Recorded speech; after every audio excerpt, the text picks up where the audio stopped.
Hello everyone, very good afternoon. Yes. I'm Dr. Farhat, Assistant Professor from School of Business and Economics, UMT Lahore. Keeping in view the challenges faced by the global economy, the University of Management and Technology, UMT, and Golden Ring Economic Forum, Lahore, have initiated the series of webinars shared economic recovery after COVID-19. The basic concept of this initiative is to develop planning to ensure the economic and financial stability and the partner is the economic support in the key sectors. The panelists of the webinar are almost all are here. And so now I would like to hand over the meeting to the President GREF.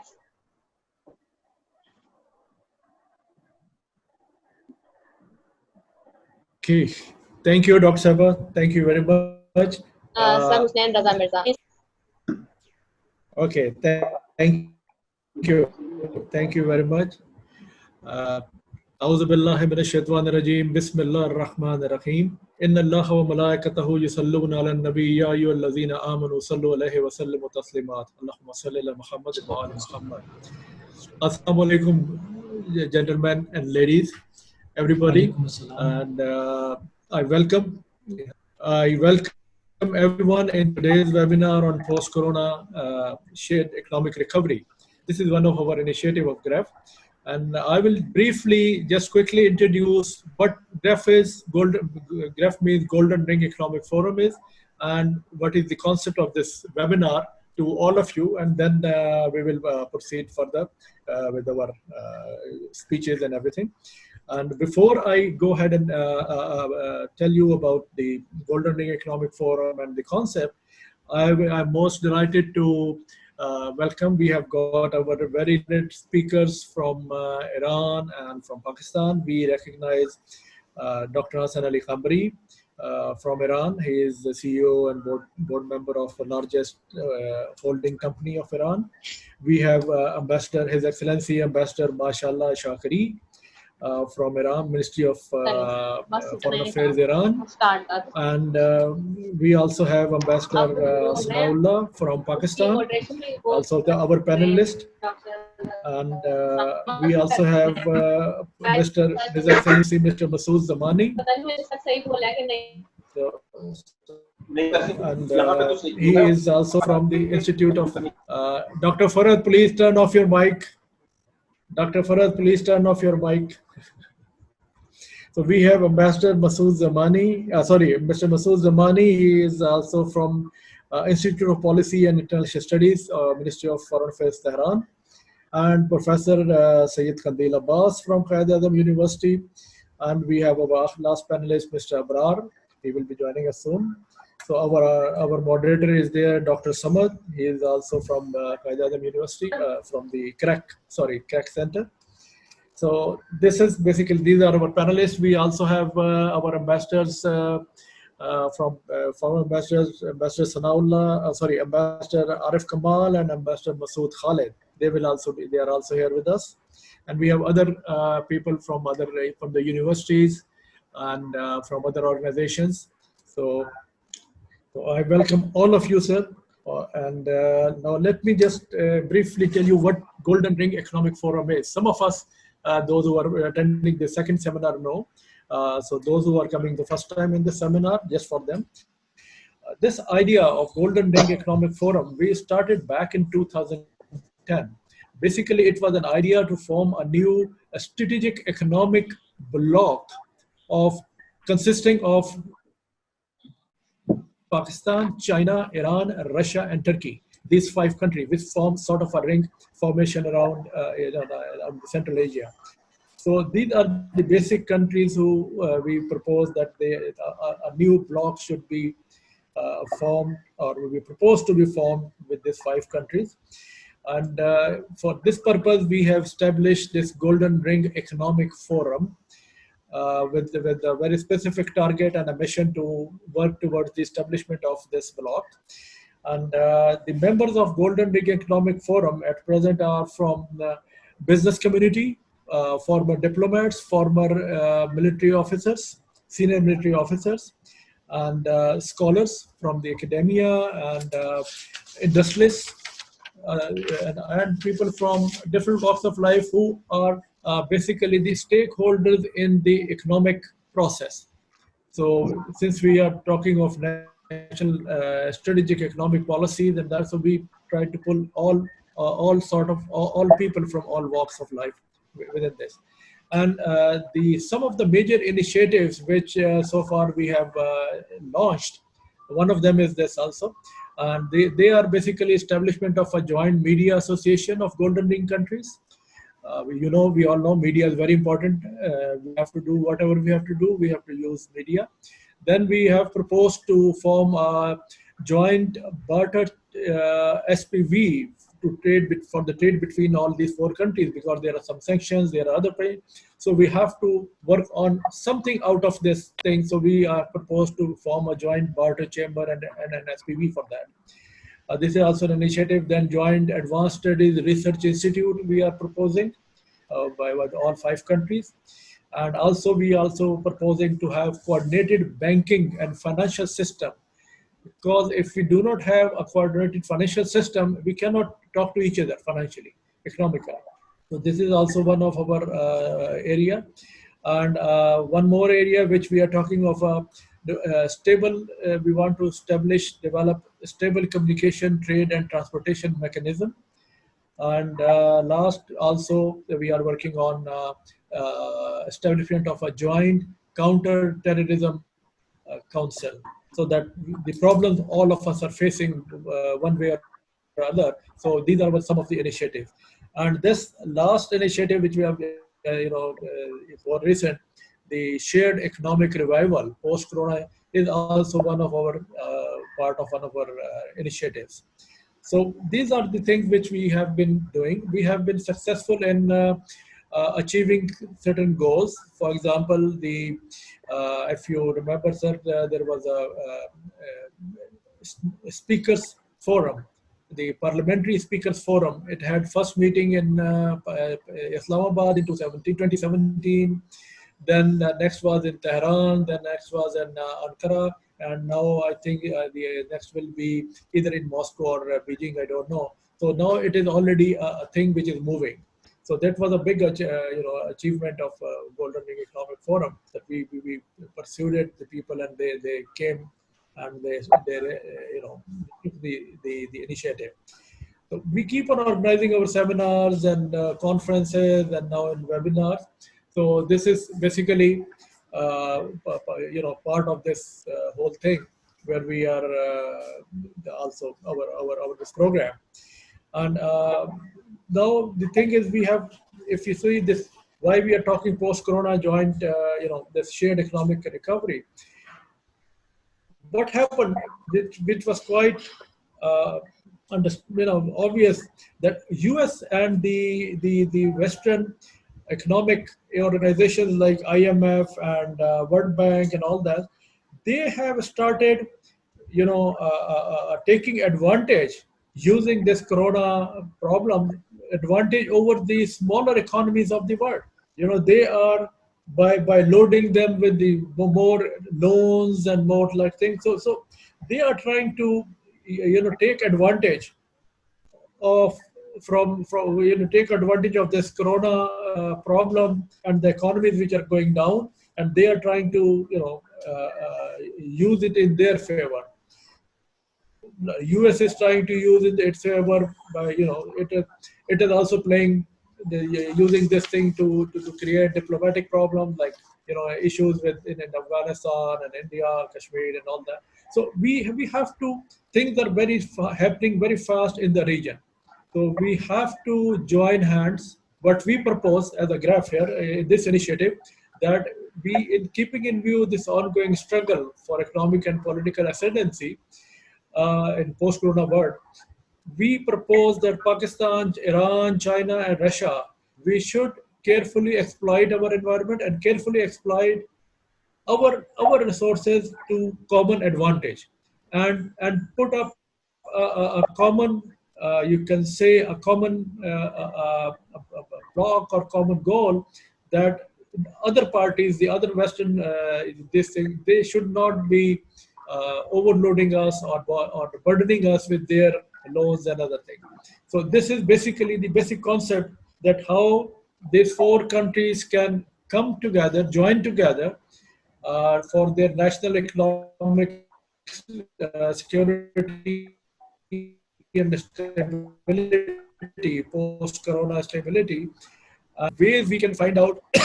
And basically, this webinar or this discourse which we have launched, we have already completed the first round with China. This is our second round with Iran, and third round will be with Russia. And then again, we will be proposing more rounds. So the main aim is how to achieve and how soon we can achieve this joint, shared recovery from the corona. So with this thing, sir, I once again thank you, everybody, and I'm grateful that you have joined us. And I will request our chairman, Lieutenant General Sikandar to kindly, sir, come up and speak a few words. Thank you very much. Thank you very much, Hasnan. Bismillah ar-Rahman ar-Rahim. Ladies and gentlemen, Assalamu alaikum. Thank you very much, Hasnan. Bismillah ar-Rahman ar-Rahim. Ladies and gentlemen, Assalamu alaikum and good afternoon. It is a pleasure to be participating in the second webinar organized by GREF on the series of shared economic recovery.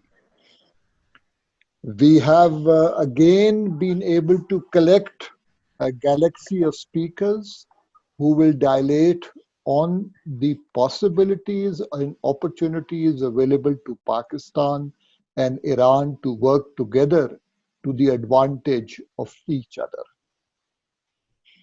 Ladies and gentlemen, as you know, when we talk about GREF and what its mission and aims and objectives are, as Hasnan was explaining to you, 3 years ago they seemed something which were, just not possible.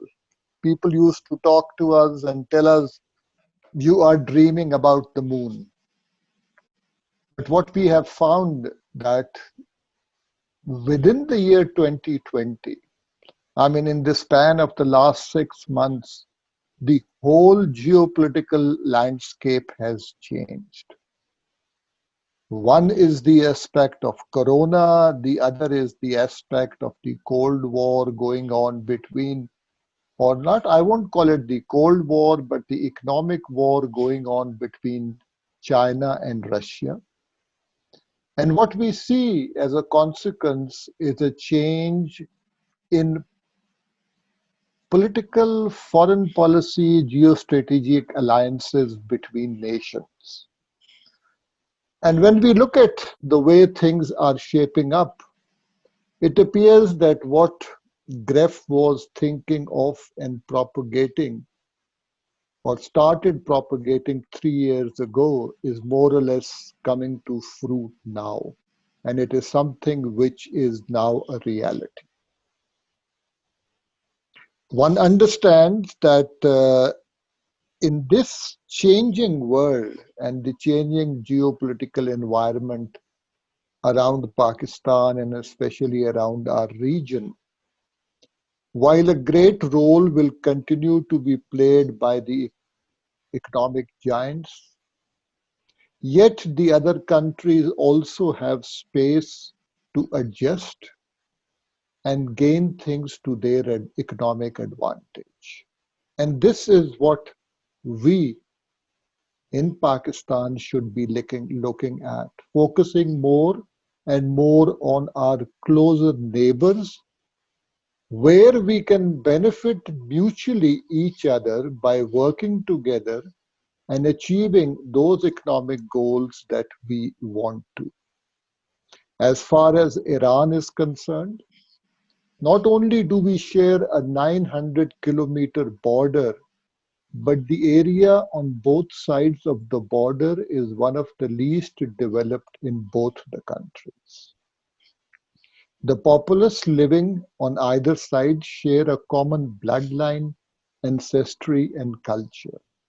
Therefore, any effort at the government level to increase trade and share the economic gains will bring prosperity to the people of both countries who are living on either side of the border.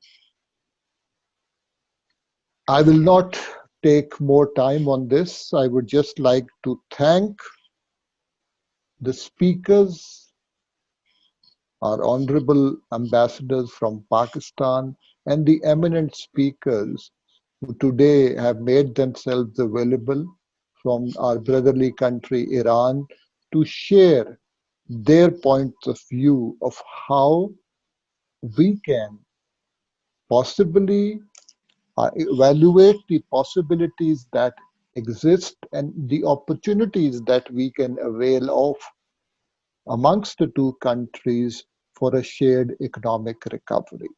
I would also like to thank UMT for the assistance provided in organizing this event. Thank you very much.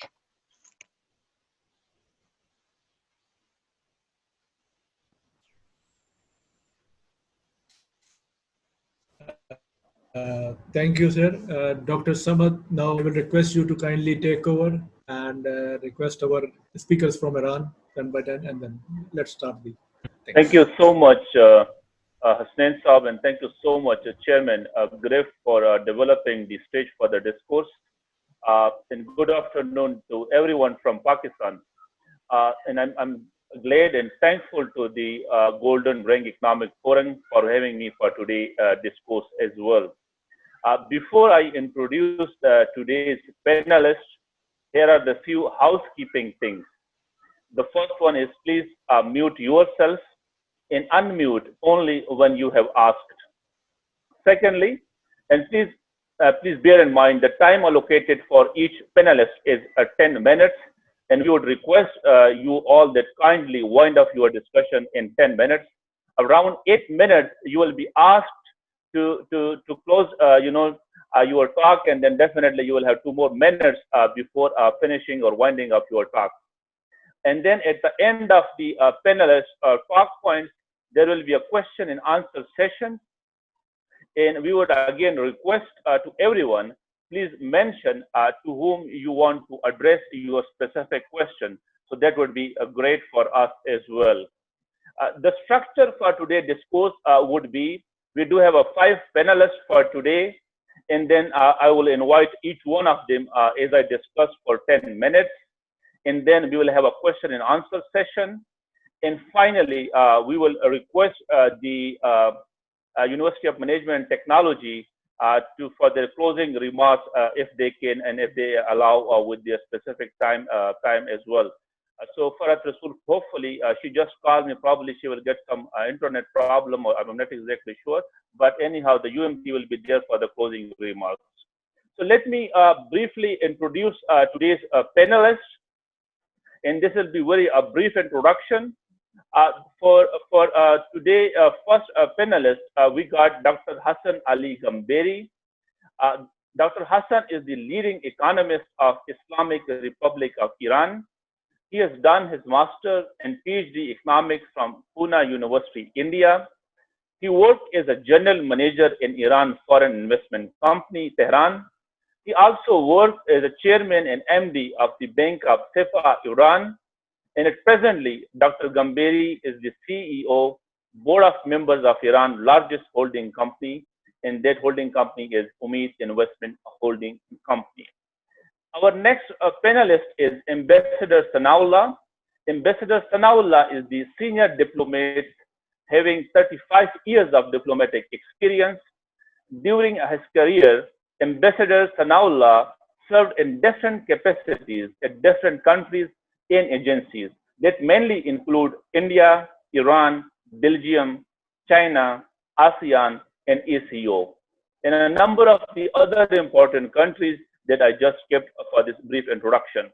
And finally, he was actively involved with the integration and connectivity assignment as Assistant Secretary General, ECO in Pakistan. He was also a first Pakistan ambassador to ASEAN.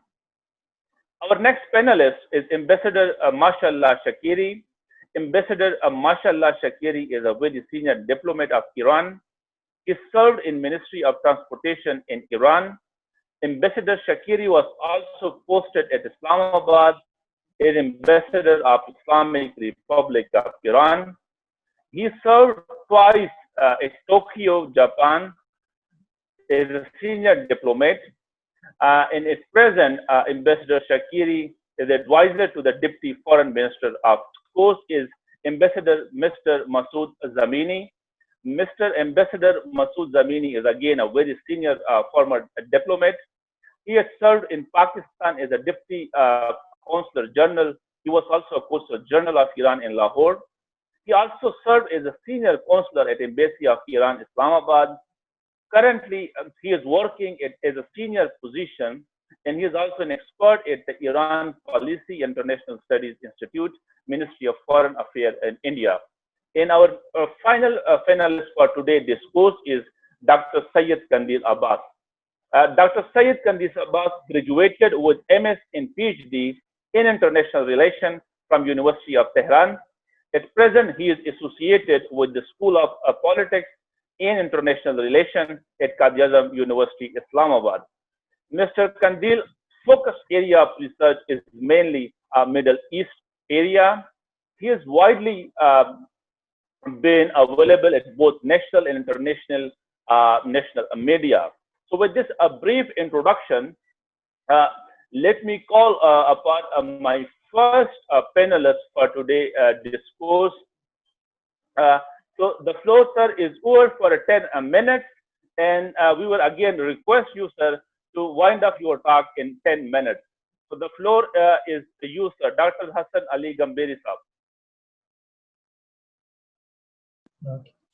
Assalamu alaikum. Thank you very much, Mr. Hasnain, and all other dignified members of the panel. Thank you very much, everybody. Today it's an honor for us to participate in this very important economic forum meeting, which covers the economic relations between Iran and Pakistan. Well, to begin with, I would like to show the importance of this region economically in the world. And by way of looking at the statistics of foreign trade all over the world, we see that there is every year, I mean, these are the latest data we have, something like $25 trillion of exports, as well as equal amount of, say, a little less of imports is taking place, of which the region, which includes Iran, Pakistan, Russia, and China, have a share of 12.5% of the total global trade, whether it is imports or exports. Of course, the largest part goes to China, of about 10.2% of the global trade. So forming a regional group of these countries known as GREF or the Golden Ring is a great idea of taking some sort of advantages of the neighborhood countries which have advantages, economic advantages, have very remarkable and noticeable factors of production like labor, like energy and capital. These are the three major factors of production which are very important for creation of value and for economic work all over the world. And wherever economic activity takes place, you need a combination of all these three: energy, capital, and labor to join hands and create economic value. Now, after the coronavirus pandemic, which has really shocked the world, which we had never experienced before, something like this, shows that the idea of globalization is almost dead and it is gone. Now we are thinking of the ideas of the 1970s, where we used to have an inside looking into our economies and trying to find out how we can help ourselves and at the most our neighbors and the region. We have noticed that the American and European countries, when the pandemic happened, they blocked everything. They stopped the planes, they stopped the trains, they stopped everybody from visiting or even coming out of their countries. They stopped the cargoes, the shipment of economic products to their countries and out of it, just to take care of their own nation, their own economy. Now, we are to be very careful. These type of things might happen again in the coming years. So we have to be a little careful about our countries and our region. We can have better self-reliance by looking into our own countries and the capabilities of our own economies.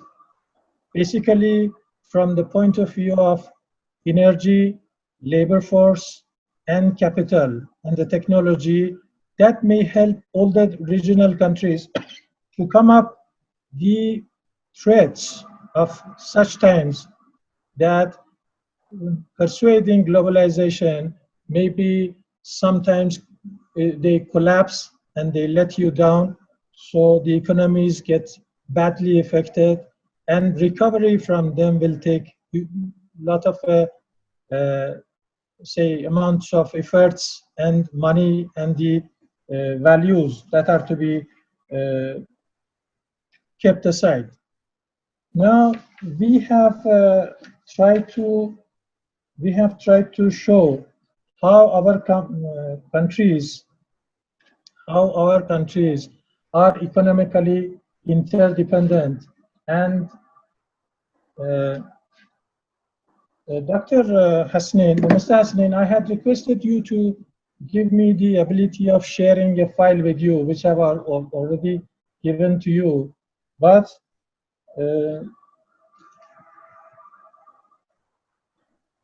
is that possible, Mr. Hasnain? I have requested Mr. Naveed. He's handling this thing.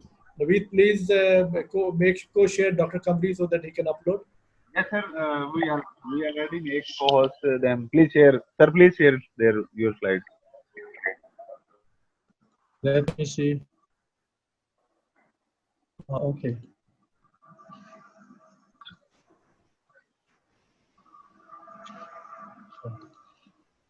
Can you see my desktop? Yes, hello, can you see? Yes, sir. Yes, sir. All right, just 1 second. Here, you see, this is the thing which I wanted to share with you. This shows how our economies are interrelated and how we are sharing imports and exports with each other. Iran is exporting something like 22.6% of our exports to these three countries of the defined region. Pakistan, something like 2% of our exports are going to Pakistan, 20% of our exports are going to China, and 0.62% of 1%, even less than 1% of our exports is going to Russia.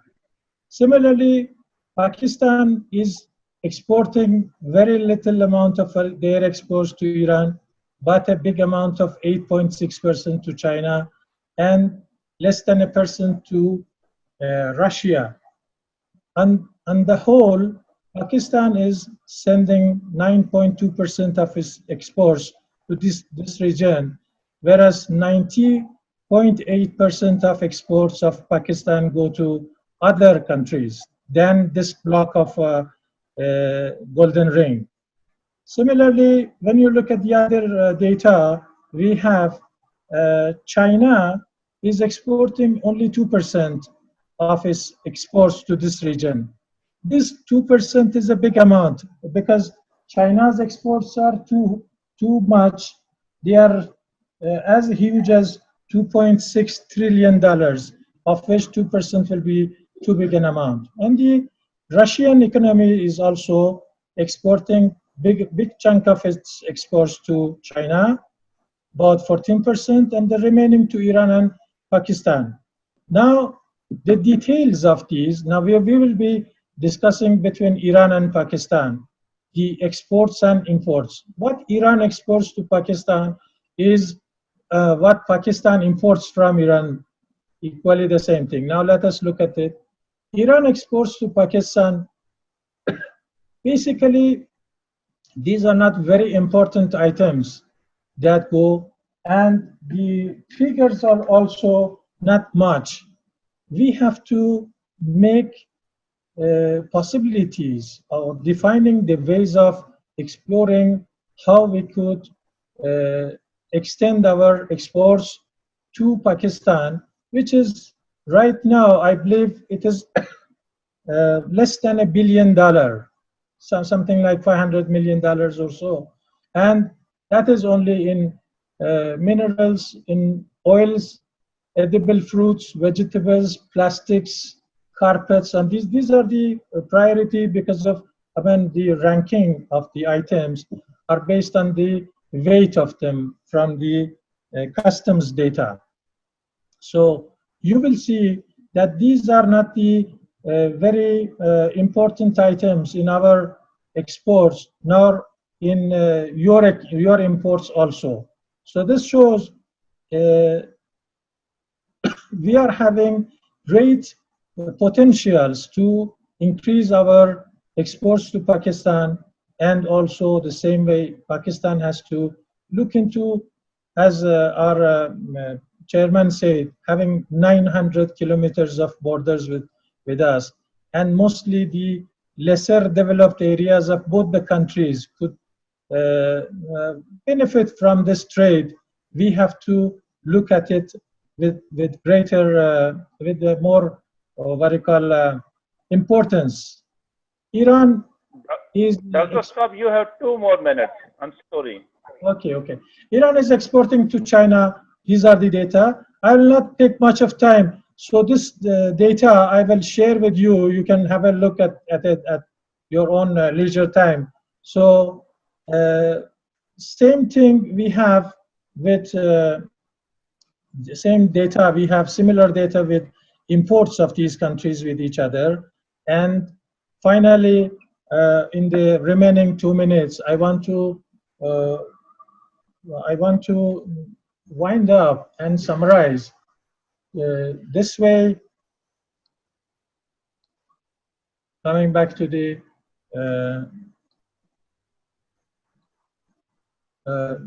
room, I would like to summarize. We have seen the data. There are the data available, economic data.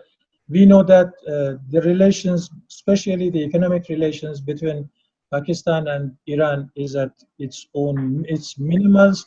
We could enhance it by great numbers, by multiple folds, and it could go on because Pakistan is having almost 2.5 times our population. We are having same culture, same religions, same borders, almost same looking people. So why not expand our economic activities, take advantage of both the markets, both Iranian and Pakistani markets, with our products. Basically, we are rich in energy, minerals, or other stuff, and the Pakistani economy is rich in agricultural products, rich in labor force, highly experienced and educated labor force, which could help each other developing economic opportunities to create values for the well-being of both the countries, both the population of the countries. That is our aim and that is our ideals. Inshallah, we will see in the coming years by these efforts of our friends, both in Iran and Pakistan, that we will have better fields or grounds for cooperation. Thank you very much. Thank you so much, Dr. Hassan. And I'm glad that you brought three very important points for the discussion. The first one, that the way that you highlighted the economic importance of this region, and your second point, that how we can efficiently utilize the sector of production in this region, and more specifically, the importance of the energy in this region. And finally, I would say the way you highlighted the interlinkages of the sectors, and of course the products that are very important. So before I introduce the next panelist, my apologies and my bad, I forgot to introduce the last panelist for today's discussion. So again, my sorry and my apologies to Mr. Abrar. The last panelist for today is Mr. Abrar Ahmed. Mr. Abrar Ahmed is the chairman of Chemical Manufacturing Association of Pakistan, and he is also the vice president of the GREF. So my bad there. Let me now introduce my second panelist for today, and who is the Sanaola, Ambassador Sanaola. Sir, the floor is yours for 10 minutes. Looking forward, sir. Thank you. And good afternoon to all the friends gathered together. Basically, I take the cue from my previous speaker. I would say in commerce, people don't take into consideration as the only priority the links, cultural links, bloodlines, etc. They are the facilitators. Brother does not earn money for the use of his own brother. So there are harsh realities. The low trade volumes, which the ambassador has highlighted, indicates where we do stand at the moment. Indeed, the region is important. Indeed, there is an approach where everybody feels hurt, that smaller parts are being treated like chickens, like monkeys, and they do not have the role which is their due in international relations. But we have to take into consideration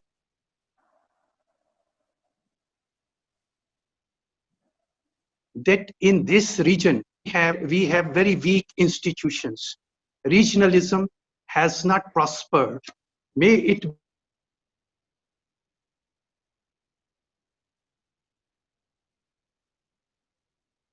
hope that with the change in the geopolitical landscape, which the General Saab has mentioned, there is a scope.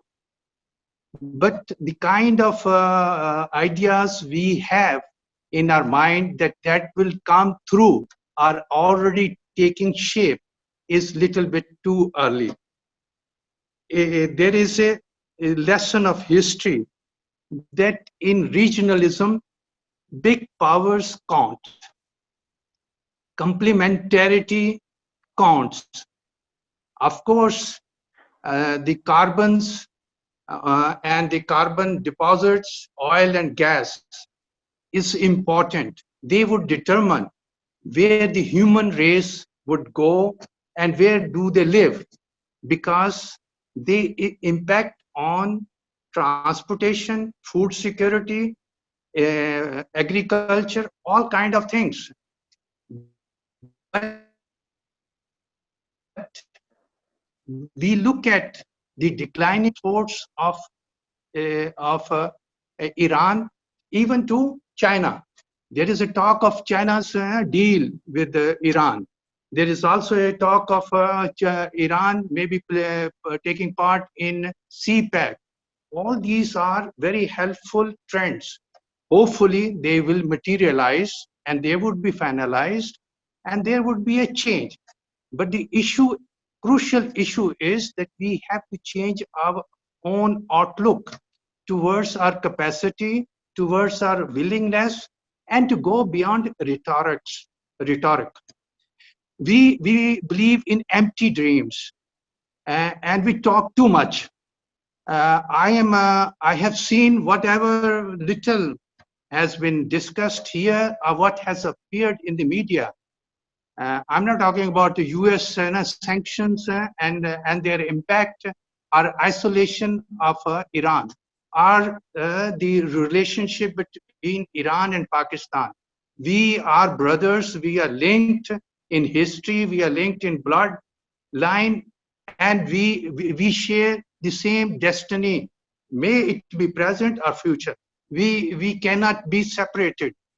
But the issue is that under ECO, we had joint shipping line.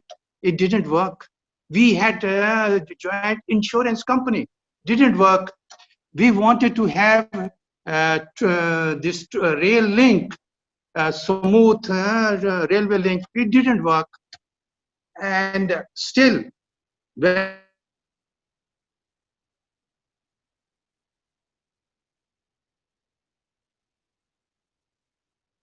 figures which professors, not the potential, the poverty of our inability to do what we could easily have done in the past. So this is a long haul. We have to be, it is a wake-up call. It is a good thing that we realize that it is our shared responsibility, and we cannot do much in economics unless we into a reality. Of course, the world is changing and changing too suddenly. Uncertainties is the norm now, and within the readjustments, new alliances, there is a contradictions, and these contradictions run in parallel. There is always a gap which we as a regional group can exploit, but we have to rise above our little expectations, national aspirations, and invest in bigger collective and inclusive goal.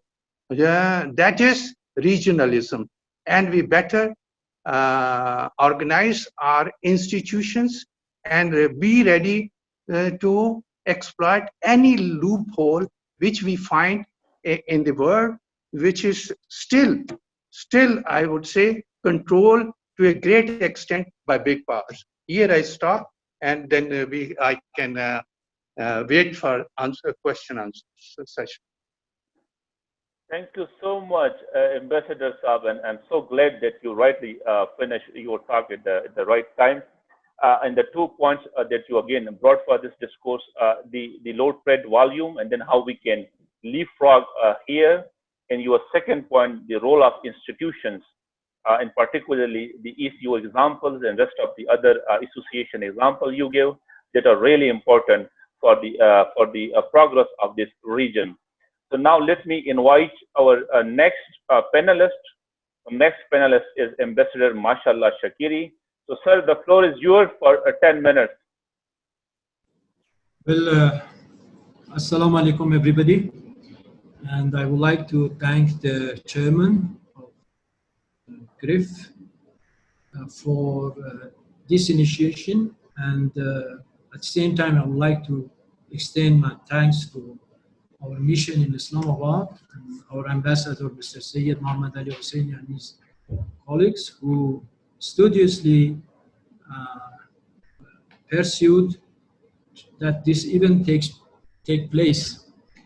I have already taken a look at the 10 items intimated to us, and I am of the belief that going into details of each of these 10 items, it requires a separate and independent webinar. So, to my point of view, if I explore the potentials and the economic relations between Iran and Pakistan as two neighborly and brotherly countries, and regulate the issues that have not been fulfilled so far, and try to find the bottlenecks, I think much of the goals envisaged in the headlines and the concept already given to us would be fulfilled. Initially and at the outset, I would like to point on some items and some issues. I would like to ask everybody, as it has been already observed, to maintain the frankness in finding the bottlenecks and difficulties. And second, I know by maintaining this frankness, I am walking on an eggshell. So I should mention it in advance and hope nobody is being resented. And third is, in order to understand the capacities, economical capacities of two countries, it's better to refer to some figures and statistics. And on my turn, I'm going to bring about to the kind attention of the audience some figures about developments in Iran, because we have been very occasionally heard from our partners that under sanction, Iran's under sanction, much of the projects, regional and bilateral, cannot be followed up, and sanction is a bottleneck or maybe obstacle. But anyway, the statistics that I am going to refer show that Iran under sanction, what has done and what is going to do. And I hope our Pakistani audience also follow the suit. Many observers and experts believe that Iran enjoys three relative merits. One is the energy, including the crude oil, which is estimated to be 160 billion barrels right now, and Iran has a rank of 4th in the world. And in refining capacity in Iran, and gas resources, which is estimated to be 1,170 trillion square feet, and second after Russia. And by producing 100 million megawatts of energy right now, Iran has got a very high potential and capacity to export these items. Second merit of Iran is the geopolitics and geography of Iran. So Iran located between Central Asia, Caucasus, Russia on the north side, and Persian Gulf on the southern side, and at the east side of Iran, Pakistan, as a gateway to South Asia, with a population of about 2 billion, and on the western side, Turkey and Iraq. And each of these countries have got very good potential for cooperation with Iran. So Iran has already developed its infrastructure. I'll give some figures. One of the important issues for the cooperation between two neighboring countries is the connectivity.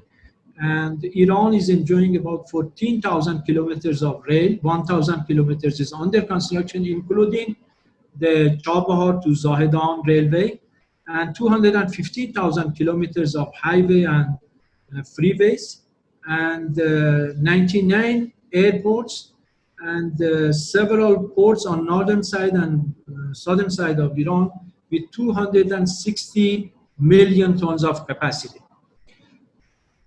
Human resources in Iran, as it was explained by some of other colleagues, 4 million, presently Iran has got 4 million local students, exclusive of foreign students. 35% of them are studying in technical field.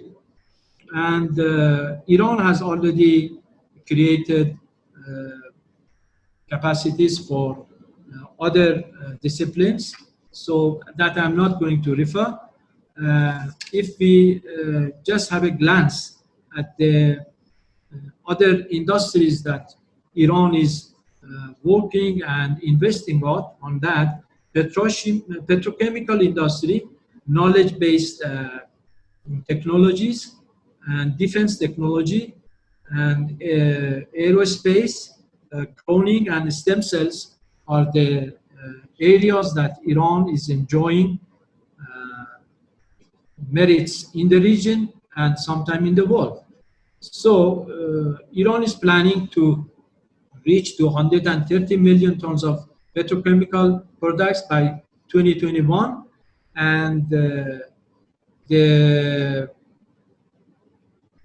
out of that, $25 billion would be the currency that would reach Iran. So in the area of the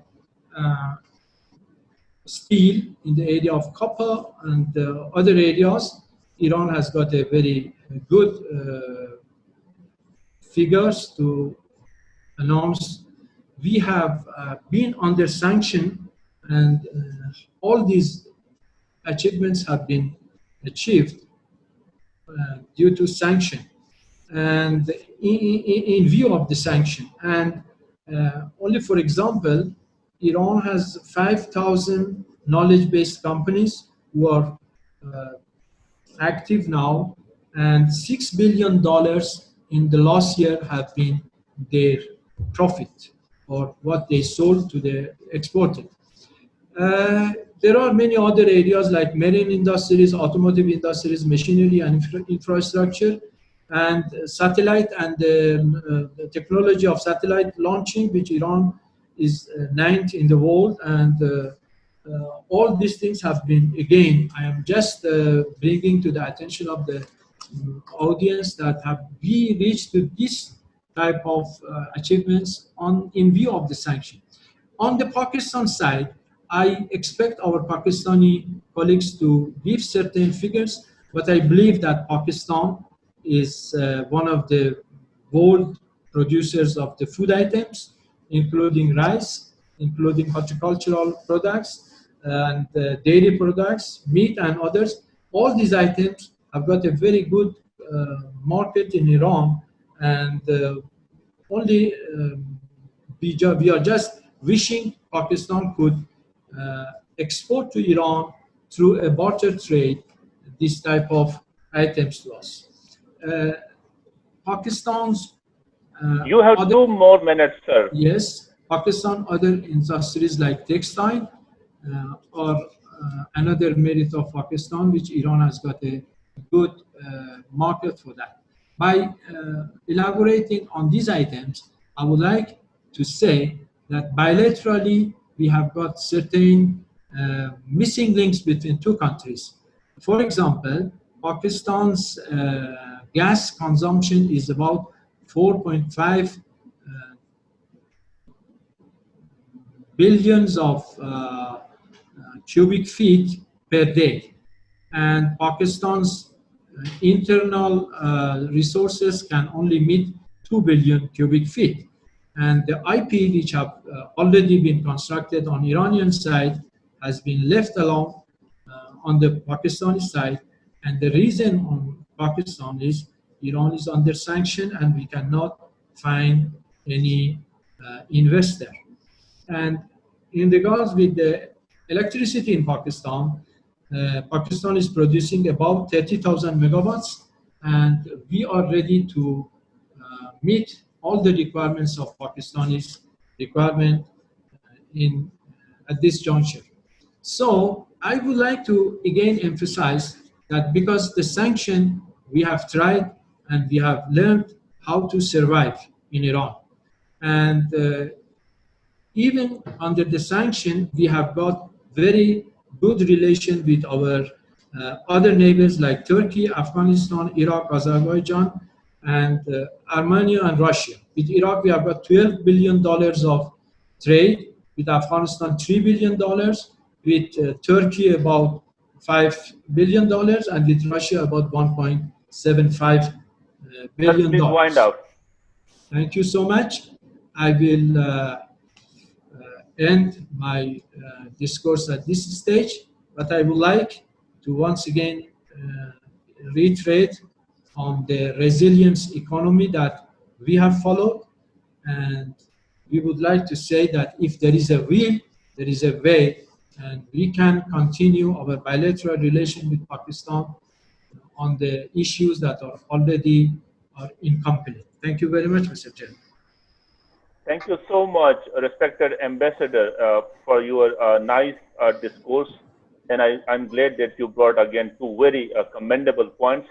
The first one is the bilateral mind convergence that is very important for the creative value addition in the region.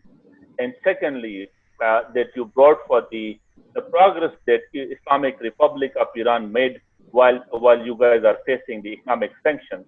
Both of these points are commendable. And definitely at the end, the suggestion you gave, they definitely mean a lot for us as well. So now let me invite our next panelist, who is Mr. Masood Zamani. Sir, the floor is yours for 10 minutes. Bismillah ar-Rahman ar-Rahim. Dear brothers and sisters, Assalamu alaikum wa rahmatullahi wa barakatuh. Thanks to GREF, Zindedalan Lahori, for the arranging this webinar. Thanks to our ambassador, Sayyid Muhammad Ali Hosseini, and my colleague, Mrs. Karim Dus. Thanks to all distinguished participants in this webinar. At the beginning, I would like to elaborate and explain very few words and brief about Iranian foreign policy with the direction to the economy. Regionalism and multilateralism are important in Iranian foreign policy. After the collapse of the bipolar system, the old mechanism cannot meet the challenges, opportunities, and fundamental changes of the global and regional arena. According the Islamic Republic of Iran has always had active and supportive participation in regional multilateral institutions and organizations. Neighborhood policy is the other important of Iran foreign policy. As you know, Iran with 15 countries has a common land or sea border. Cooperation with neighboring country, regional, and the organization is one of the tools of the advancing neighboring policy in Iran. The Islamic Republic of Iran believes that it is in line with the common interest with all of the states, especially with the brotherly country of Pakistan. These are the principal policy of Iranian foreign policy, very briefly. And with the economic development in the region can pave the way for a sustainable and secure regional stability and security. I can say Iran and Pakistan always welcomes this process as important actors in the neighboring area. The Belt and Road Initiative, along with its infrastructure projects, not only is able to promote economic cooperation between the countries of this region, but also increases the employment, income, and prosperity of the people of the region.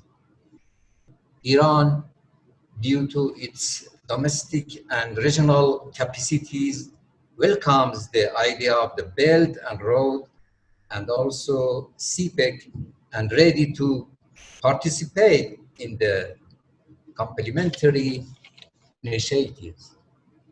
Iran is pleased that the brotherly country of Pakistan, which has long historical, cultural, and friendly ties with Iran, is one of the pillars of realization this idea in the Southwest Asia.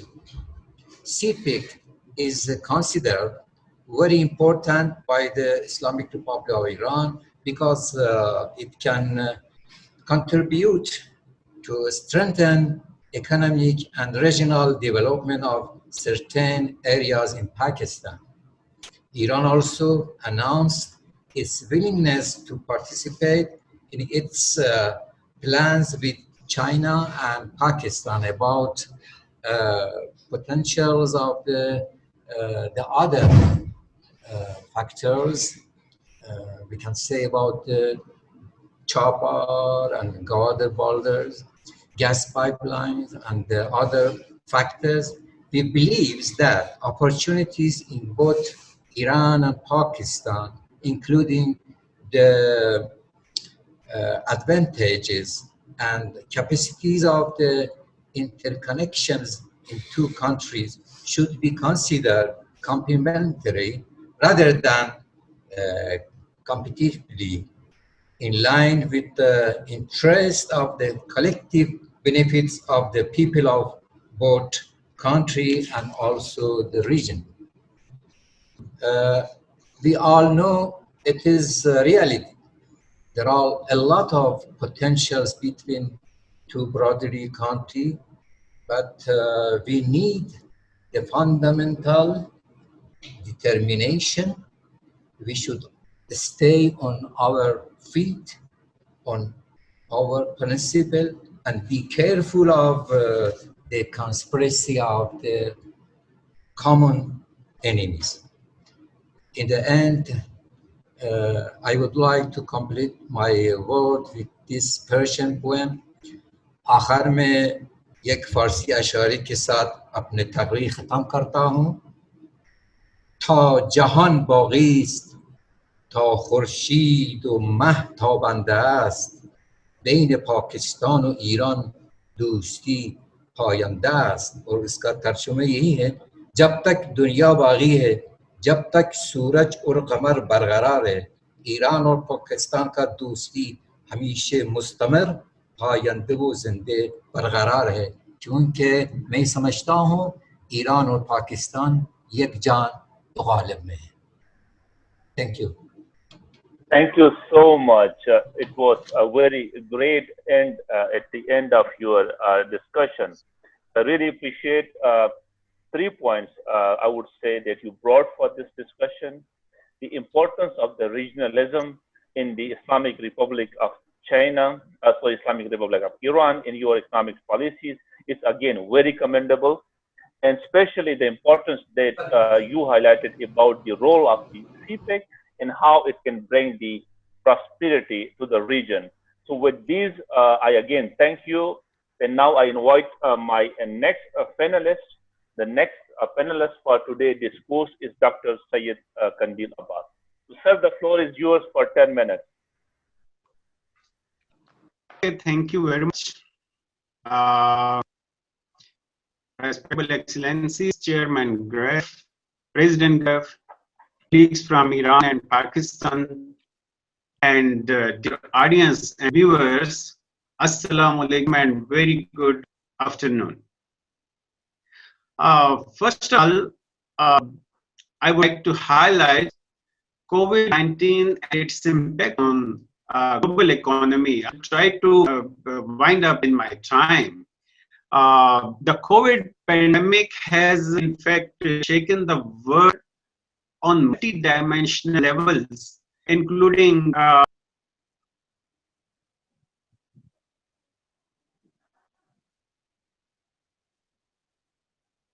development like the Sustainable Development Goals, COVID has affected and could affect more the global economy in three main ways.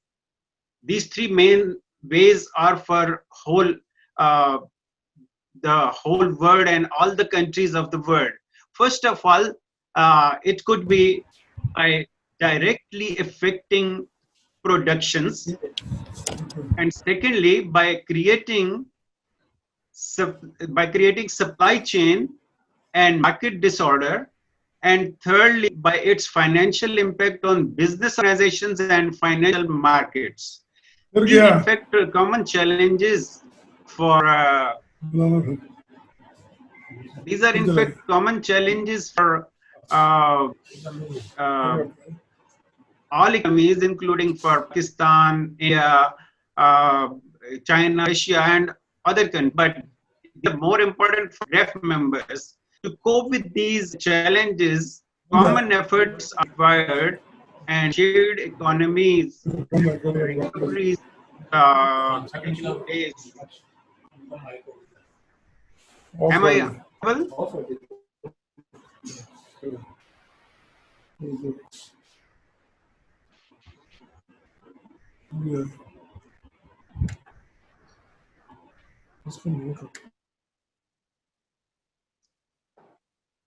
Am I audible?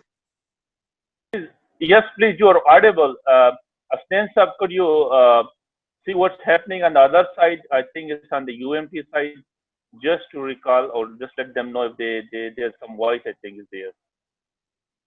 There was some internet problem, but please go ahead. Go ahead, they're working on it. Please go ahead.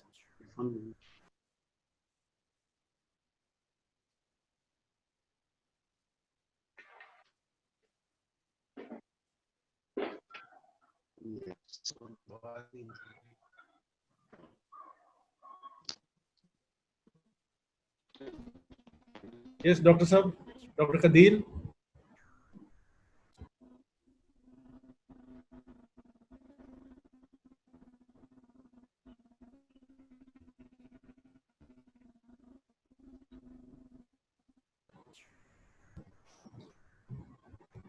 I think Dr. Kandil is his net is down. So for the time being, let's go with the next speaker. Now,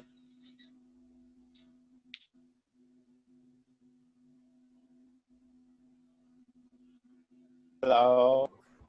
Dr. Sab is back, please. Yeah. Dr. Kadil is back. Please go ahead.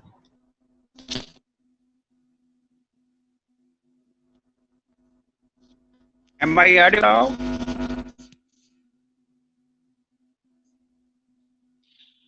Okay. As Iran is concerned, Iran's Islamic revolution appears as a resilient revolution. And today, in political literature, Iran is considered as a resilient state, and that's why Iran's economy also remain resilient in front of US sanctions as amid coronavirus pandemic. After 4 decades of its history, Islamic Republic of Iran is in a stronger regional position than at any time since the 1979 revolution. Today, Iran is an important actor in Syria, Lebanon, Yemen, and Iraq.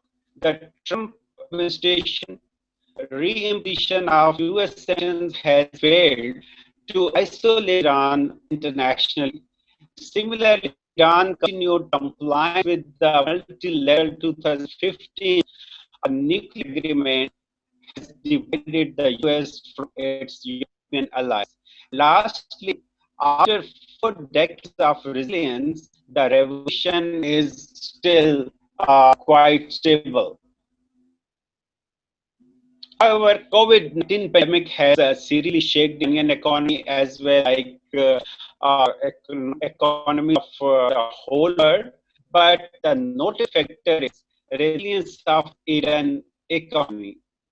Iran's economic resilience is a product of the successful effort of Iranian leadership to diversify the economy and reduce reliance on the crude oil exports.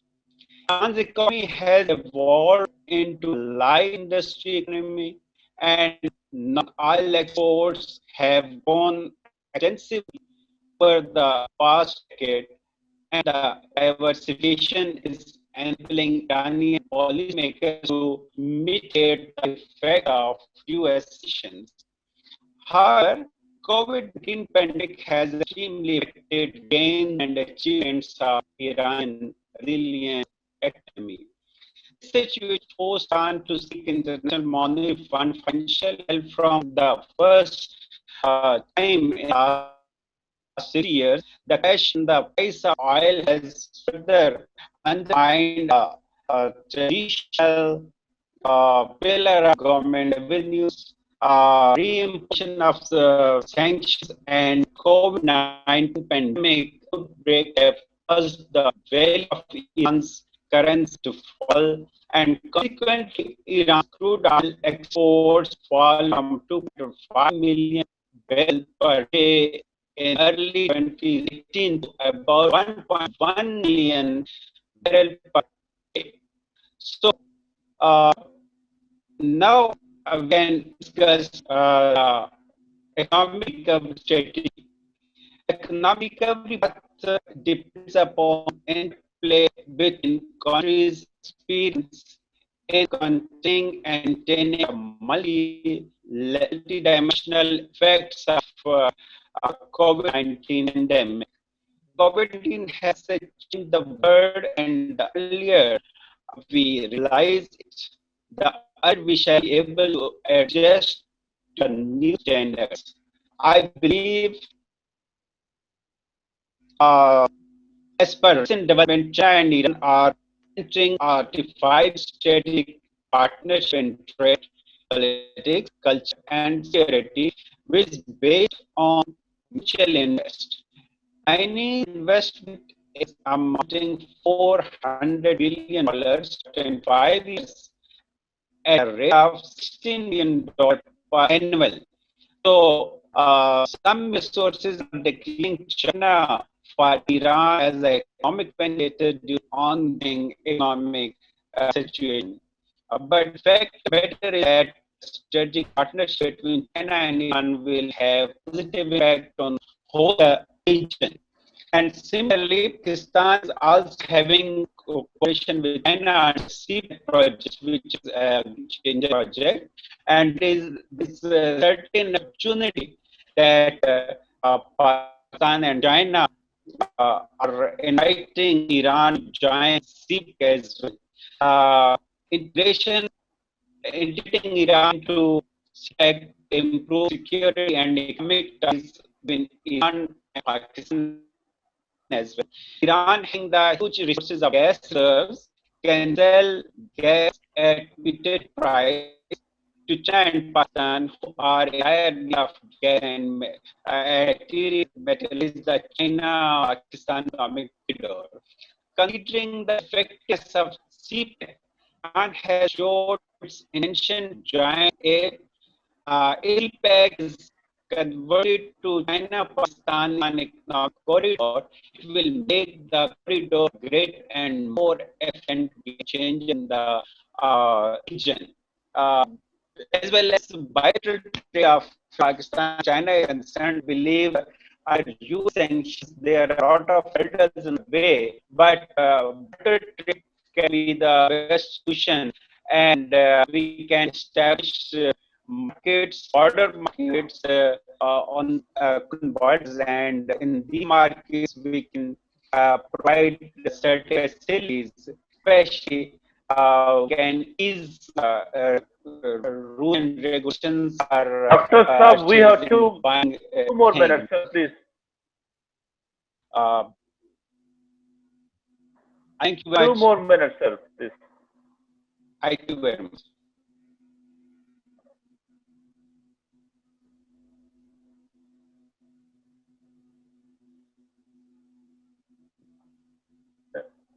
Okay, sir. Are you done?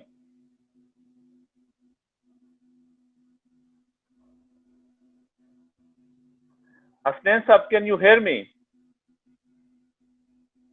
Yes, I can hear you. I think now we can call Mr. Abrar. Dr. Sahab is done. Okay, thank you so much, Hasnain Sahab. And now let's call the our last panelist, Mr. Abrar Ahmed. And again, Mr. Abrar Ahmed, my apologies, I forgot to call you at the very beginning in the introduction. So over to you, sir. The floor is yours for 10 minutes. Assalamu alaikum. I hope you can hear me. Yes, we can. Okay, thank you. I am an industrialist and from the chemical sector, and I represent Pakistan Chemical Manufacturers Association as the president of association. I am a strong advocate of improving the relationship, regional the regional trade, and I've been trying, especially with Iran, for last about 20 years to trade chemicals with Iran. And I've been to Tehran and Tabriz and many cities in Iran, and I found people to be very cooperative, and the culture of it's like a second home. But unfortunately, due to the sanctions and due to the limitations of banking, we were not able to trade. We were not able to grow our trade. My request to the Excellency Ambassador and the our seniors is to to help in arranging an alternative mechanism to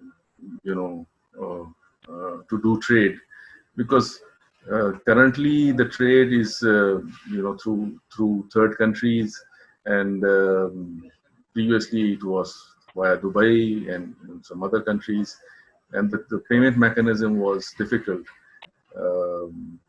So the first thing to improve trade is definitely an alternative payment mechanism which could facilitate the trade. Talking about the chemical industry, there is a lot of potential of consumption of chemicals in Pakistan. Our consumption is about more than $10 billion per annum, and it's a big country with a population of about 220 million. We are looking for joint ventures in petrochemical sector in Pakistan to support our industry. And being the president of association, I would like to being in touch with the senior people from petrochemical sector in Iran to be able to do joint ventures in Pakistan. And now with the changing situation and the world moving away from a unipolar to a multipolar world, I think it's time that we start working out some details, and in next couple of years definitely we would be able to openly do trade and do joint ventures with Iran. In chemicals, Iran has a very good capability, and already many naphtha crackers and petrochemical complexes, and this is my priority to work on establishment of petrochemical complexes in Pakistan. I mean, other than this, my seniors have shed light on many points, but being an industrialist, my view is basically more to the point and practical, and I would like to know how I can help to move one step forward. Thank you very much. Thank you so much, Mr. Abrar Ahmed. Again, a very important point, that is how we can develop the alternative mechanism to grow the bilateral trade between Iran and Pakistan is again a commendable suggestion. And still you've been discussing it, that what could be the alternatives and how we can develop a very pragmatic approach there. So for this session, I end the panel talk here. I already got a question, so let me invite now Ambassador Arif Kamal Sahab first. Sir, please, if you can ask a question, if you can give a suggestion, or if you have any observation. Sir, Ambassador Arif Kamal Sahab. Well, 40 years back, I had a portfolio very much directly connected with the Iranian Revolution. I was desk officer Iran at the Pakistani Foreign Office from 1979 to 81. I've seen the hostages crisis, advent of the revolution, the hostages crisis, the Iran-Iraq war, and the what we call the beginning of the OIC mission for peace. That background makes me vulnerable to questions that have been coming forth on how I perceive 40 years later as to the success or failure of the political dispensation in Tehran. And the only and the very simplistic answer that I have been giving is that there are three factors that have been at play and that have to be kept in mind. First of all is the civilizational continuity that Iran represents. And I hate to compare it with others, but then there is a distinct attribute of the Iranian existence.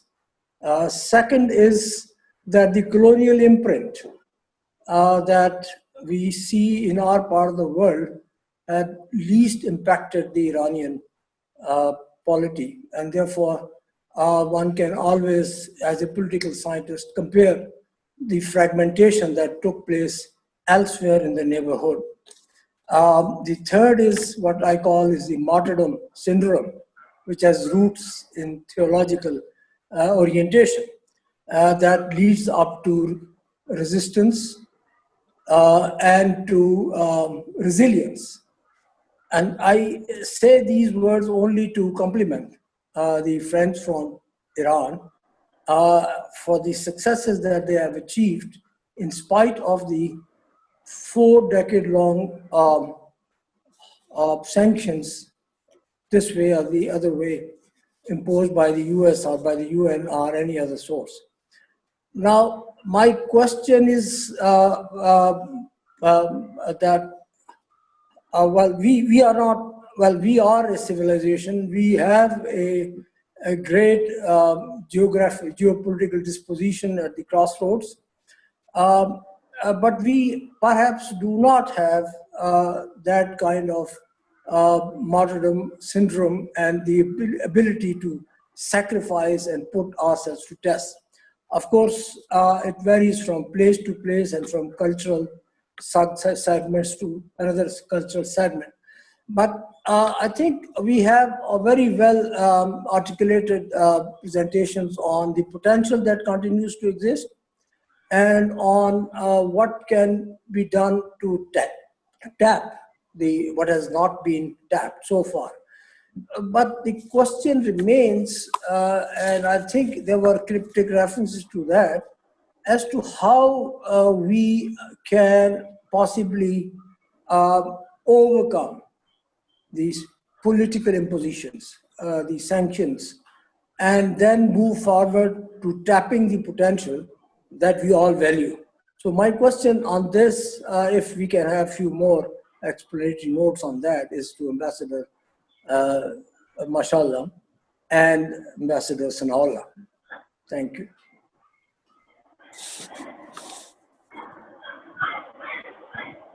Sir, please, if you can reply, and then we can go for the next question. Okay, I'll take the. Can I continue? Yes, sir. First of all, I am thankful to Mr. Ambassador Arif Kamal to have given a very good history of Iranian revolution developments and he gave salient features in the Iranian, nation, if I can say. The noted features are resistance, resilience, and resolute. And that are the three items that have given, spearheaded our nation to overcome all the bottlenecks out of the sanction. I would like to once again emphasize that Iran has already built capacities not only for its own use, but for regional use, inclusive of CPEC. So Iran is already, with invitation or without invitation, a partner to CPEC because of the capacities in the ports, capacities in the rail, capacities in the road, and other areas. So the connectivity is the main component of CPEC, and we have already given this proof. And I can once again say that actions speaks louder than words. So we have already acted. We would like our Pakistani side to finalize its connectivity, including the rail which is connecting Kuwait to Zahedan, which is now dysfunctional. And this is a 100-year-old rail connection with Iran. And with that, we can materialize the Islamabad-Istanbul rail connectivity. And again, we have already extended our pipelines near to the border of Pakistan. We have already invested on that. And so we do not want to be a loser for miscalculation. So any sooner the better Pakistan, if lifts gas from Iran, it gives a security to its consumption. It gives an advantage to its production. It gives a further geopolitical advantage to its geographical position. If Pakistan becomes a passage of gas through to the South Asian other states or even China, it will add to the geopolitics of Pakistan. So we have already extended our hands to the Pakistani brothers in the areas of energy, electricity, and developments of infrastructures. We are ready to cooperate in higher education. We are ready to cooperate in high-tech technology. As I mentioned, we have got 5,000 high-tech technologies, knowledge-based companies in Iran. Once upon a time, Minister of Water and Energy, I think, Minister of Energy of Pakistan, during the time of the PPP government, visited Iran, and he mentioned about the surplus electricity in Iran. The counterpart of him in Iran, who was the Minister of Energy, said we have got 10,000 surplus of 10,000 megawatts of energy in surplus. And the Pakistani minister said, we want the whole amount of that. So we are ready to give the electricity to you. We are ready to give gas to you. And we believe we cannot contribute in financial direct assistance, because we believe, give a man a fish, you feed him for a day. And teach a man to fish, you feed him for a lifetime. If we have learned, Ambassador Sahib, to survive, how to resolve, how to stand our feet, and it has become a role model, and it has become a matter of admiration by your great view. So we are ready to share all these values with our Pakistani brothers. Thank you.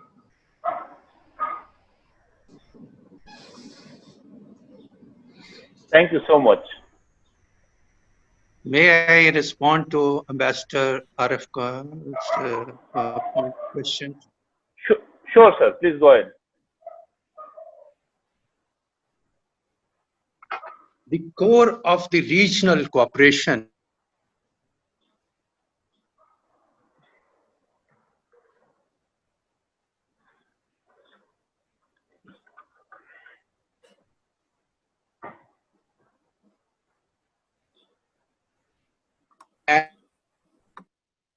ability to into and US sanctions are crippling. Whatever happens in Tehran or around the countries, even in China,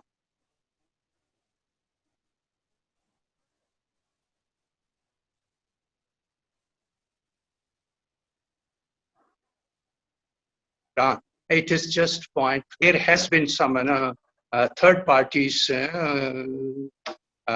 routes like Malaysia, Venezuela, and some innovative, creative thinking like barters, like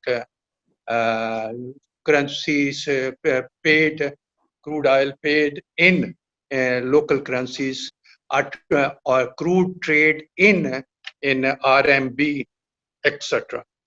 But one thing one should admire, that Iran is very important country, and stability of Iran is important for development, security, peace in this region, which is already very, very backward, very, very poor, and very troubled some region. Now the new developments, what is happening in and around in Middle East, and where Iran is equally important, very influential, very strategic element, it is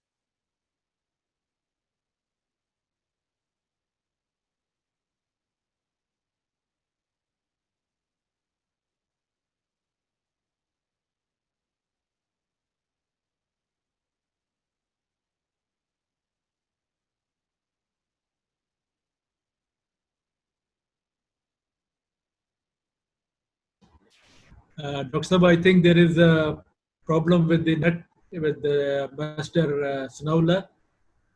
We may Do you want? Yeah, go to the next one. Yes. Okay, thank you so much. I can see a very comprehensive reply to a very pertinent question. Now I request. Can I ask a question? Yes, sir. Of course, Ambassador Masood Khalid Saab, the floor is yours. Thank you. Thank you. Can you hear me? Sure, sir. Shukriya. Assalamu alaikum. First of all, I would like to join my colleague, Ambassador Arif Kamal, in complimenting our Iranian friends, our Iranian brothers, for braving this onslaught of sanctions. And, despite difficulties, they have done quite well. So our best wishes are with you. Ambassador Shakri has actually already given a response to the question which I had in mind about the cooperation in the region between Pakistan, China, and Iran. He has talked about energy pipelines, rail, etc. So I would like to seek his opinion, his views on how does he see these recent developments in the Middle East impacting our region geopolitically. The UAE's recognition of Israel and its impact on Iran. And then also the second part, or another separate question, is about the reported deal, strategic deal between China and Iran, which is in the pipeline. Does he see this complementary to the efforts to promote trilateral cooperation between Pakistan, Iran, and China, particularly in the economic field and especially in the field of energy? I'm sorry if this is two different questions and too long, but I would appreciate if our brothers from Iran can share their views about these two elements. Thank you very much. Well, should I continue? Please. Yes, please go ahead. Yes. Thank you, Ambassador Masood Khalid. Thank you very much for all compliments and warm words that you have extended to us, to our nation. I will start answering the question from the last to the first. Pakistan, Iran, and China are by Pakistani as acting as a bridge.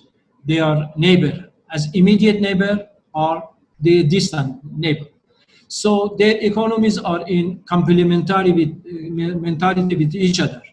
If China is producer of goods, if China would like to pass through Pakistan in the context of one belt, one road, China can continue. It's the extension of CPEC through Iran to the Central Asian countries and to the Western countries. So this is a very possible, very viable, and very applicable and economical approach. And by China's approach towards Iran for a bilateral cooperation and the package of investment of China in Iranian infrastructure, I think this extension of CPEC through Iran to the West is already in the pipeline, and we hope for its implementation. And for your first question, the new development in the region, it's not surprising news for us because we had been observing the indications before this comes to light and before the beans being peeled.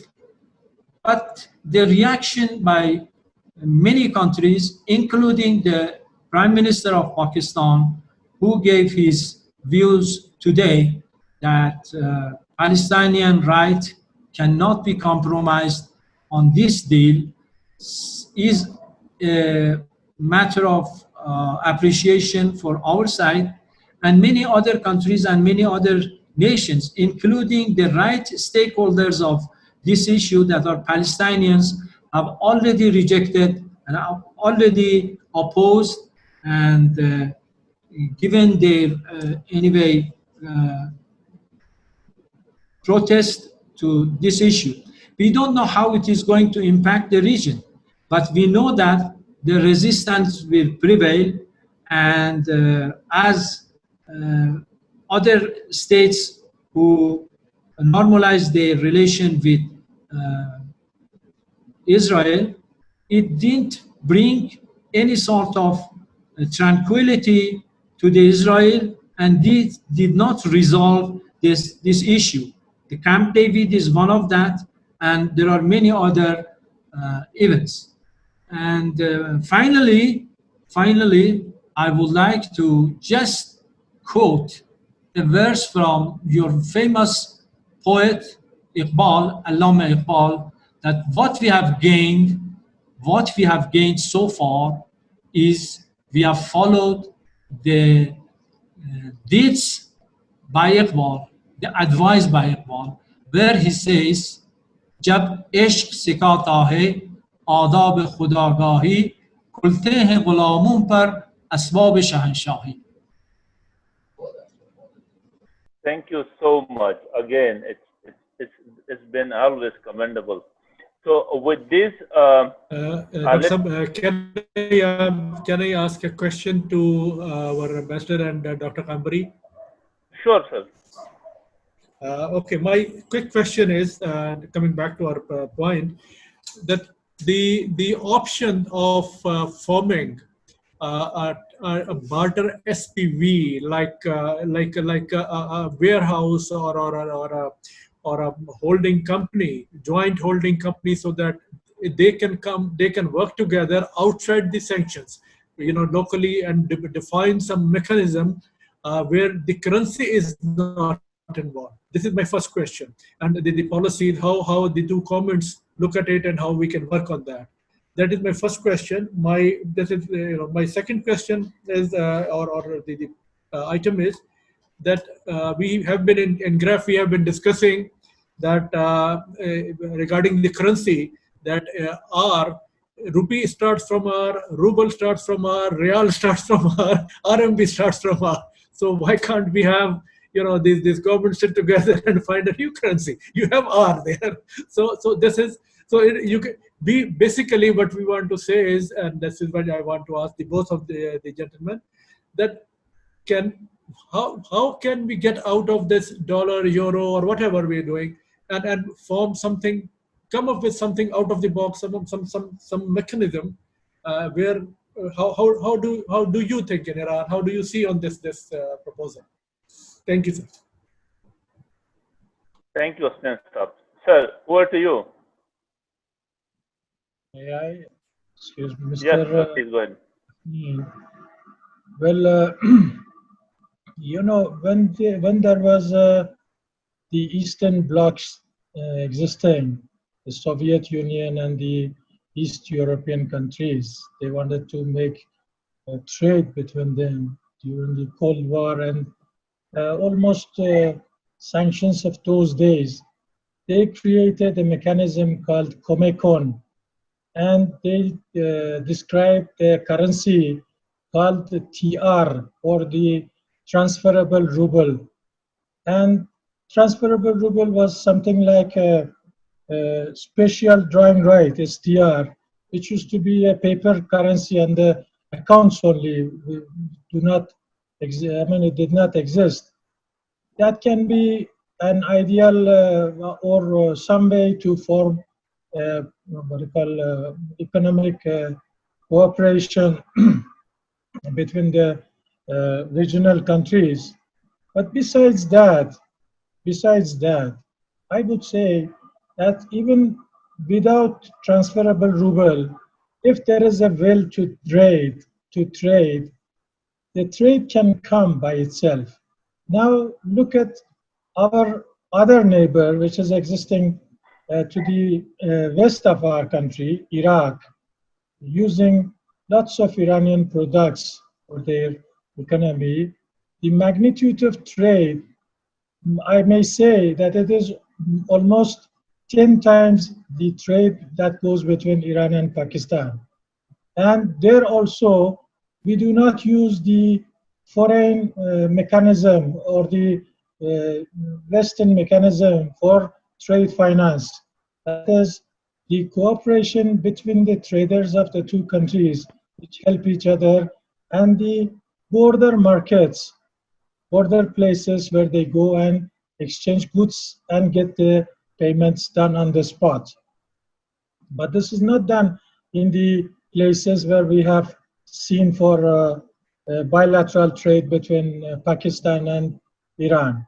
Maybe, I don't know, maybe Pakistanis are finding it more convenient to make trade with the other countries than Iran, or Iranians are finding it very difficult to come and reach the eastern borders to somehow supply or their goods to the Pakistani customers. Unfortunately, the trade financing between the two countries has not developed, and there are not good bases for the secured payment of goods. As our friend here, the chairman in the beginning stated, the brothers also do not work for each other, they work for themselves to make a living. So when we want a trade, we have to work for the method of financing that trade. And that has not been done properly. Even if to avoid sanctions, you see, America or the Europeans are not going to come and cross the border between Pakistan and Iran. Maybe we go to oceans, high seas, they may find us, but they are not present in our borders. So when we do not make trade among us, there is a difficulty. There is not a proper want for the bilateral trade. That has to be looked again. Thank you, sir. I would like to again add a proverb from Iranian poet. These things we say, ba halwa halwa kardan دهن شیرین نمیشه. Or in Urdu you say halwa halwa kehne se muh meeta nahi hota hai. So we have to be practical rather than just giving slogans or talking political phrases. At the end, we end up by nothing. Politically, we are friends. We are giving good slogans for each other, but at the end, after 40 years, two big neighbors, the magnitude of trade is less than $1 billion. That is to be taught again. Thank you very much. Agree. Thank you, sir. Hasnain Saab, is it okay? Do we have any other questions from the audience? Or I think things are. We are also running. We have a question from our ambassador, Sanaola. sir, please.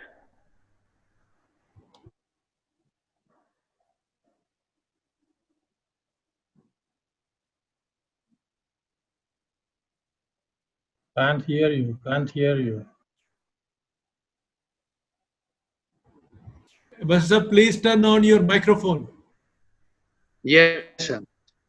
I'm afraid that we have come back to the first instance that beyond words, we need to do some practical things. Politically, culturally, civilizationally, we are almost one nation. And there is not much difference as has been highlighted. And we take Iran as a brother.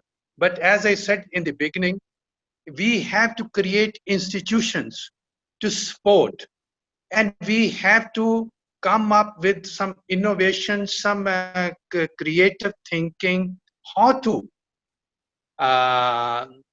browbeat US sanctions.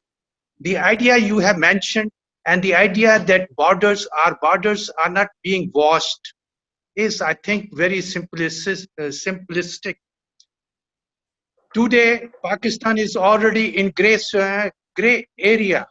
Pakistan's economy is also in many ways vulnerable.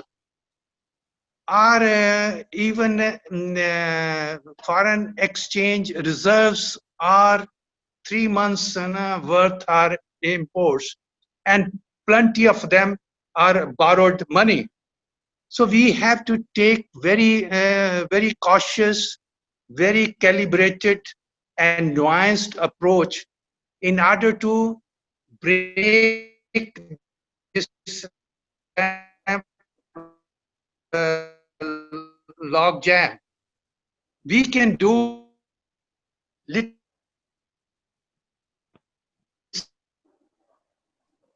You have mentioned causes that has been exploited, and have been many times there. It was in the form of trade facility project. But issue is that it has to be done, say, at a very level. First, you have to make we think is optional. Even medium level.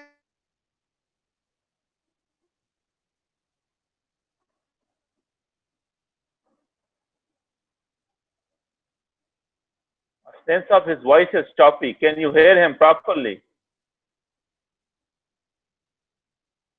Sir, I think there is a network problem at Ambassador Saab's end. So we right, sir. So sir, could you invite? There's another question from audience. Yes, I think there was a question. I got a question from audience, and that is that the can't we have this to develop? It is the sister cities network, and instead of going forward to develop sister cities network between the two cities of each country. So Ambassador Shakri, please. Yes, sir. We have already two sistership between, I think, the metropolitan city of Lahore has got two sistership only with Iran. One is with Isfahan, and the other one I am a bit doubtful, but probably is Tabriz. Mashhad. Okay, Mashhad. So sistership is going to be a fascinating term. We are already sisters. But if it is going to be a practical term, I am waiting for some other comments how we can implement the sistership in practical way. Okay, sir. Thank you so much. Thank you. Sir, thank you very much. And as you said, other comments, as I have suggested that, and Dr. Khamri also said this border markets is a good idea. And then you were mentioning about the energy. So in 2016, I was invited by the Chinese government, and we proposed an idea of regional energy grid. So where Yes, all the countries pool up their resources, their power, electrical power, oil, gas, and everything, and then they make a pool and they share as per their requirements. But it is also still not moving that fast. There are things. So what we propose, at least with your country, if we can find out, if you can through your foreign office and Dr. Kambari through the industrial side, that if we can form a joint working group. The problem was when you form joint working groups without the stakeholder, that is on the government level, the bureaucracy is not the stakeholder, it's the businessman. So if we form such working group assisted by the bureaucracy of two sides, I think they can come up with the different ideas. Like Dr. Kambri said, that business will find its way. So let them give a chance this time to come up with some ideas. So with this thing, so this is what our suggestion is, and that's what we wanted to have, this shared economic recovery. So let's sit together, the stakeholders should together, and they should come up with the thing. So with this thing, I again thank you very much. And Mr. Chairman, sir, if General Sikandar, if you want to add something, please. Thank you, sir.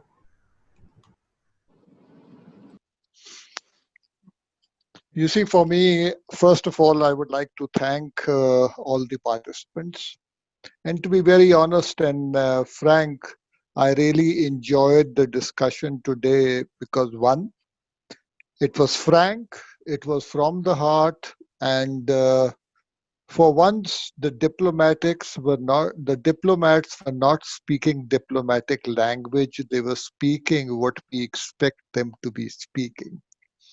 And I hope and pray that as long as the two countries continue to speak and interact with each other, which the very, very frank things being put on the table instead of being coached in diplomatic language, we will and we can go a long way. There is no end to the list of possibilities. If we start talking about, for example, that we will import so many tons or gallons of crude oil or refined oil from Iran, that may yet be in the distant horizon. What we need to start with is, why can't we start, importing and exporting simple things across the border so that people on both sides of the border feel more confident? It is happening. We both know it is happening. We both know how those interactions take place. But most of that is what one would call undocumented economy. And it would really be, something, a dream come alive if that undocumented economy slowly, with small steps, can be documented. And then as we go along, it can expand into something which would benefit both countries. It is time that instead of looking at thousands of miles away, we start looking closer to home. Thank you very much. The team which helped organizing this thing, this webinar. Thank you very much for the speakers for their comments. Thank you very much the other participants who were silent yet awake. Thank you very much.